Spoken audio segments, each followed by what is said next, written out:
Hello everyone. In this video, I will discuss about in details the principles of confocal microscopy and several imaging parameters. Now, if you watched my previous video, I hope you would understand why we should use confocal microscopy, why it is a little bit better than fluorescence microscopy, what is the basic principle behind it, and in which cases a confocal microscope could be used. In this video, I would cover the following topics. I would cover why confocal over fluorescence. I would also cover optical sectioning property and Z stacking, adjusting gain and offset, and several other imaging parameters in order to image optimally. Also scanning modes used to scan the sample with the laser. Also detectors used in confocal microscopy, and what all parameters determine the image quality and resolution. So stay tuned. This is one of my favorite microscopes. This is a Zeiss confocal microscope. Here you can see the main part, the main confocality lies in this scan head. So the scan head holds a pinhole and the detector. So this is the important part. If you get rid of that, the rest of the microscope is nothing just like a epifluorescent microscope. And one of the reasons to do confocal microscopy is to get these beautiful images. But that's not actually true. Here are two same images which are taken in an epifluorescence microscope and a confocal microscope. Clearly you can tell in epifluorescent microscope there are a lot of backgrounds, as if the image is like fuzzy and blurry image. Also another image you can see the same. The confocal image is way more sharp and crisp, and the resolution is better in case of the confocal microscope image. And the reason being, confocal uses laser, whereas epifluorescence uses normal light of single wavelength. So since the laser has a property of coherence, the laser can be focused into a very narrow point known as laser waist, whereas the waist is way bigger in case of epifluorescence. So the chance that less amount of fluorophore would be activated at a time in confocal is high. But in case of epifluorescence, quite a lot of fluorophores in the surrounding regions would be also activated, and that give rise to that blur. Now, here is a fluorescence microscopy diagram. So we give an excitation light, and let's say our sample has FITC or GFP, anything. So we are sort of exciting it with a 488 wavelength light, and we are collecting the emission in a camera. So the fluorophores that we are targeting would be kind of excited, and we would collect the emission light. But the fluorophores of upper and lower plane of that image would be also excited, and also it would enter the camera. That would result in a blurry image. Whereas in a confocal, in the same excitation paradigm with a laser, we are collecting the emission light. And since there is a pinhole, the pinhole is confocal with the specimen plane. That means the specimen plane and the pinhole are in same focus. So only focused light can pass. So here is another light ray which is coming from above or below plane of that imaging plane. So it cannot pass through the pinhole and reach the detector. Thereby we are not getting the stray lights, and that's why the quality of the image is actually increasing, also the resolution. Now we would talk about the optical sectioning and Z stacking property of the confocal system. So confocal system comes with a motorized stage. So the distance between the objective lens and the stage could be altered in real time, and thereby it can at a time image several focal planes, and after that all the focal planes could be merged to reconstruct a 3D image of the object. Now if I give you an example, it would be way clearer. So you can see here the objective is moving up and down, or the stage is moving up and down. Main point is the distance between the objective and the stage is changing, and thereby you are going through the image plane. You're going all around the image plane and imaging all the planes. Later, a 3D reconstruction of the image could be possible like this. So we are actually not physically sectioning, whereas we are at a time imaging from a particular focal plane, and we are collecting light from a particular focal plane. So that gives rise to these beautiful images. Another important point, and most important point to get good confocal images, is to how to optimally adjust gain and offset. First of all, what is gain and what is offset? So gain means, gain is simplistically, gain is a parameter changing which we can increase or decrease the signal. If we increase the gain, simply the signal will increase. Later, while we would discuss the detectors, we would understand the basis of increasing gain. But increasing gain means increasing voltage across the PMT electrodes. Offset means addition of a negative or positive voltage. Now, if I give you an example, these things would be more clearer. Now, here you can see this is the baseline photomultiplier signal. So even if there is no specimen under a microscope, there is some amount of signal coming to the detector. Due to some thermal emission of electrons, due to other reason, there are some kind of signal. Now, by giving a negative voltage, you can make that residual signal very close to zero, and then you can increase the gain or increase the voltage across the PMTs, across the electrodes of the PMT. You can increase and boost the signal by changing gain. Now here is a image where you can see the gain here is increased too much. That means way too much voltage is injected. That's why you are seeing everything is saturated. So this kind of paradigm is not proper. Another image you can see here, it is pretty much offset, but the gain is not increased properly. That's why still the features here that we wanted to image are still dim. So gain and offset need to be properly adjusted such that we get a proper dynamic range of detection. And in a moment I would discuss what is dynamic range.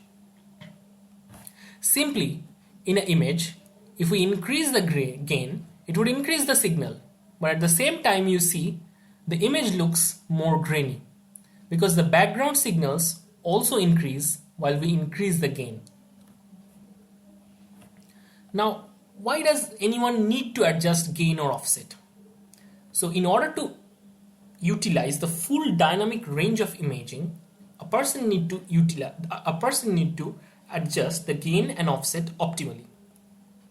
Here you can see there is an image, and this image is quite proper. An image that has all sort of gray values would be called a good image. So if you don't understand this image, I have another image for you. In this image, the black things or black or bluish kind of pixels are actually low valued pixels, whereas a yellowish pixel is very high value pixel. Now if you look at the image, you would see all sort of colors are present. It's not that one color is present more than other colors. It's kind of all colors are blended properly. So all sort of gray levels are present. That means we have utilized the whole dynamic range, and we have kind of imaged for all the values and captured all the features of it. Now I would show you three comparison. Here the image looks too saturated, because if you look at these lookup table, you can see there are too much white into it. That means the image is too saturated. In order to improve the image quality in this case, you need to reduce gain or laser power. Here the dynamic range is kind of proper because all sort of gray values, all sort of range of pixel intensities are captured in this image. Whereas this image has way too low signal because you can barely see all the features inside this image. So we are missing a lot of information from this image. Now I would talk about another important feature which also is important for resolution of confocal image is the digital zoom. Apart from the normal zoom, apart from the normal magnification, that means, for example, we are increasing the magnification from 40x to 60x. Apart from that, there is something called digital magnification or digital zoom. So what happens in digital zoom? Let's say the laser is scanning, we are at 40x and the laser scanned the whole field, whole cell depicted here. When we increase the zoom, then the laser would scan for a small feature in the cell. So it's simply scanning the less area. But the image that would be produced in both the cases have the same size.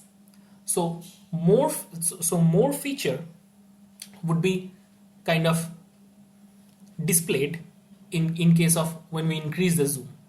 For example, let's say there are 3 pixels very close enough. Now if we increase the number of pixels by projecting the image into a bigger frame, then there are more gaps between it that increases the resolution.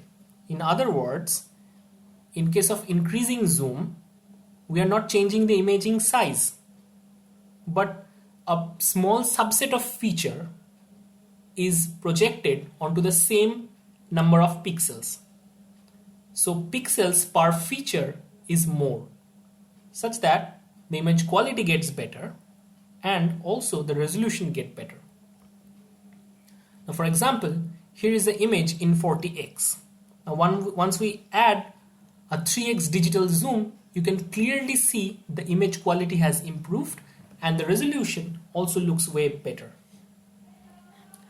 Now we should talk about the scanning modes and the type of scanner used in confocal microscope. So definitely we use laser light sources for confocal microscopy. So laser kind of scans in a small portion. Now question is how the laser rasters in a sample in a small spot.